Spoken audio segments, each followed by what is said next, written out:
ಗೆಳೆಯರು ಕೇಳಿದ್ರು ಮುಂದಿನ ಇದರಲ್ಲಿ ಇವತ್ತು ಮಧ್ಯಾಹ್ನ 4 ಗಂಟೆ ಅಥವಾ 5 ಗಂಟೆ ಒಳಗೆ ಮತ್ತೊಂದು ತೀರ್ಪು ಬರುತ್ತೆ. ನಮ್ಮ ಸರ್ಕಾರ ಮೇಲ್ಮನವಿ ಸಲ್ಲಿಸಿದ್ದಾರೆ.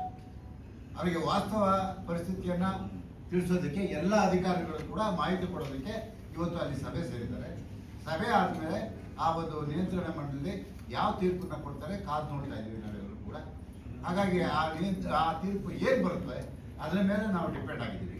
ಈಗ ಮತ್ತೆ ನಿಯಂತ್ರಣ ಮಂಡಳಿ ತಜ್ಞರನ್ನ ಕಳಿಸ್ತೀವಿ, ಪರಿಶೀಲನೆ ಮಾಡ್ತೀವಿ ಅಂದರೆ ನಮ್ಗೆಲ್ರಿಗೂ ಸಂತೋಷ, ನಾವು ಖುಷಿಯಿಂದ ಅದನ್ನ ಸ್ವಾಗತ ಮಾಡ್ತೀವಿ.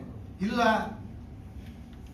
ಅವರು ಕೂಡ ಅದೇ ತೀರ್ಪನ್ನ ಕೊಟ್ಟರೆ ನಾವು ರೈತರ ಪರವಾಗಿ ನಿಲ್ಬೇಕಾಗುತ್ತೆ. ಈಗ ಸಮಸ್ಯೆಯನ್ನು ಅರ್ಥಕೊಂಡು ನಾವು ಹೋರಾಟಕ್ಕೆ ಇಳಿಬೇಕಾಗುತ್ತೆ, ಅದು ಅನಿವಾರ್ಯ. ಹಾಗಾಗಿ ಮುಂದಿನ ದಿನಗಳಲ್ಲಿ ಯಾವ ರೀತಿ ರೈತ ಬಾಂಧವರು ಅಥವಾ ಕನ್ನಡ ಪರ ಹೋರಾಟಗಾರರು ಯಾವ ರೀತಿ ಅವ್ರ ಹೆಜ್ಜೆಯನ್ನು ಇಡ್ತಾರೋ ಅದನ್ನ ನಾವು ಕಾದು ನೋಡ್ತಾ ಇದ್ದೀವಿ. ಅವ್ರ ಹೆಜ್ಜೆಗೆ ನಾವು ಕೈ ಜೋಡಿಸುವಂಥ ಕೆಲಸ ಅವತ್ತು ಮಾಡ್ತೀವಿ, ಇವತ್ತು ಮಾಡ್ತೀವಿ. ಯಾಕೆಂದರೆ ಚಲನಚಿತ್ರ ವಾಣಿಜ್ಯ ಮಂಡಳಿಗೆ ಅದರದೇ ಆದಂಥ ಒಂದು ಘನತೆ ಗೌರವ ಇದೆ.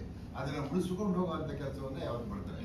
ಒಂದು ಮಾತು ಹೇಳ್ತೀನಿ, ಯಾರೂ ಕೂಡ ಇದ್ರ ಬಗ್ಗೆ ಅನುಮಾನ ಪಡೋದು ಬೇಡ. ನೆಲ, ಜಲ, ಭಾಷೆ ವಿಷಯ ಬಂದಾಗ ಇಡೀ ಚಿತ್ರರಂಗ ನಾಡಿನ ಪರವಾಗಿರುತ್ತೆ. ಅದು ನಮ್ಮ ಕರ್ತವ್ಯ ಕೂಡ. ಯಾಕೆಂತಂದ್ರೆ ಇಲ್ಲಿ ಇವತ್ತೆಲ್ಲರೂ ಕೂಡ ಇಲ್ಲಿರುವಂಥ ಕರ್ನಾಟಕದಲ್ಲಿರುವಂಥ ಜನ ನಿನ್ನೆ ನಡೆದಂಥ ಕೆಲವು ಹೋರಾಟಗಳಲ್ಲಿ ಯಾರ್ದೂ ಕೂಡ ಅಪಸ್ವರ ಬಂದಿಲ್ಲ. ಎಲ್ಲರೂ ಕೂಡ ಇದರ ಬಗ್ಗೆ ಕಾಳಜಿ ವಹಿಸಿ ಕಾವೇರಿ ನದಿ ನೀರನ್ನ ತಮಿಳುನಾಡಿಗೆ ಬಿಡೋದಕ್ಕೆ ಸಾಧ್ಯ ಇಲ್ಲ.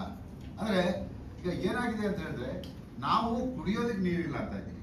ತಮಿಳುನಾಡು 3ನೇ ಬೆಳೆ ಕುರುವೆ ಬೆಳೆಗೆ ನೀರು ಕೇಳ್ತಾ ಇದ್ದಾರೆ. ನಮಗಿಲ್ಲಿ ಕುಡಿಯೋದಕ್ಕೆ ನೀರಿಲ್ಲ, ಅವರು ಬೆಳೆಗೆ ನೀರು ಕೇಳ್ತಾ ಇದ್ದಾರೆ. ಇದು ಎಷ್ಟು ಮಟ್ಟಿಗೆ ಸರಿ ಅನ್ನೋದನ್ನ ನಾವೆಲ್ಲರೂ ಕೂಡ ಆಲೋಚನೆ ಮಾಡಬೇಕು. ಹಾಗಾಗಿ ಆ ನೀರು ಬಿಡುವಂಥ ಪ್ರಶ್ನೆನೇ ಇಲ್ಲ. ಯಾಕೆಂದ್ರೆ ಇದಕ್ಕೆ ಬೇಕಾದಷ್ಟು ಉದಾಹರಣೆಗಳಿದ್ದಾವೆ. 91ರಲ್ಲಿ ಇದೇ ಒಂದು ಪರಿಸ್ಥಿತಿ ನಿರ್ಮಾಣ ಆಯಿತು. ಅವತ್ತಿನ ಮುಖ್ಯಮಂತ್ರಿ ನಮ್ಮ ಬಂಗಾರಪ್ಪ ಅವತ್ತು ನಮ್ಮ ಹೋರಾಟ ಎಲ್ಲವನ್ನು ನೋಡಿದ ಮೇಲೆ, ಕರ್ನಾಟಕದ ಹೋರಾಟ ನೋಡಿದ ಮೇಲೆ ಅವರು ಒಂದು ತೀರ್ಮಾನಕ್ಕೆ ಬಂದರು. ನಾವೆಲ್ಲ ಒತ್ತಾಯ ಮಾಡಿದ್ರು, ದಯಮಾಡಿ ಇಂಥ ಪರಿಸ್ಥಿತಿಯಲ್ಲಿ ನೀರು ಬಿಡಬೇಡಿ ಸರ್, ಒಂದು ಸುಗ್ರೀವಾಜ್ಞೆ ಹೊರಡಿಸಿ ಅಂತ ಹೇಳಿದಾಗ ಸುಗ್ರೀವಾಜ್ಞೆ ಹೊರಡಿಸಿ ಇಡೀ ಕರ್ನಾಟಕಕ್ಕೆ ಮಾದರಿ ಮುಖ್ಯಮಂತ್ರಿಗಳಾದರು. ಸುಗ್ರೀವಾಜ್ಞೆ ಹೊರಡಿಸಿದ್ರು. ಆ ಪರಿಸ್ಥಿತಿ ಈಗ ಬರೋದು ಬೇಡ. ಕೂತು ನಿಂತು ತಮಿಳುನಾಡು ಮುಖ್ಯಮಂತ್ರಿ 3ನೇ ತಾರೀಕು ಬರ್ತಾ ಇದ್ದಾರೆ, ಅವ್ರು ಖುದ್ದು ಪರಿಶೀಲನೆ ಮಾಡಲಿ, ನೋಡ್ಲಿ, ವಾಸ್ತವಾಂಶನ ನೋಡ್ಲಿ, ಸತ್ಯಾಸತ್ಯತೆ ತಿಳ್ಕೊಳ್ಳಿ. ಯಾಕೆಂತ ಹೇಳಿದ್ರೆ ನಾವೆಲ್ಲ ಭಾರತೀಯರು ಹೌದು, ಅಣ್ತಂದಿರು. ಈಗ ನೀರಿನ ವಿಚಾರದಲ್ಲಿ ಅದರಲ್ಲೂ ವಿಶೇಷವಾಗಿ ಕಾವೇರಿ ಹುಟ್ಟಿ ಹರಿಯೋದು ಕರ್ನಾಟಕ, ಅದರಲ್ಲಿ ನಮ್ಮ ಮೇಲೆ ನಮಗೆ ಹಕ್ಕಿದೆ. ಆದರೆ ಇವತ್ತಿನ ದಿವಸ ಅದಕ್ಕೆ ಅಡ್ಡಗಾಲ ಹಾಕೋದಾಗಲಿ ಅಥವಾ ಮೇಕೆದಾಟು ಯೋಜನೆಗೆ ಇದು ಮಾಡೋದಾಗಲಿ, ಈಗ ಮೇಕೆದಾಟು ಯೋಜನೆ ಕ್ಲಿಯರ್ ಆಗಿದೆ, ಅದಕ್ಕೆ ಯಾರ್ದ ಅಪ್ಪಣೆ ಬೇಕಾಗಿಲ್ಲ.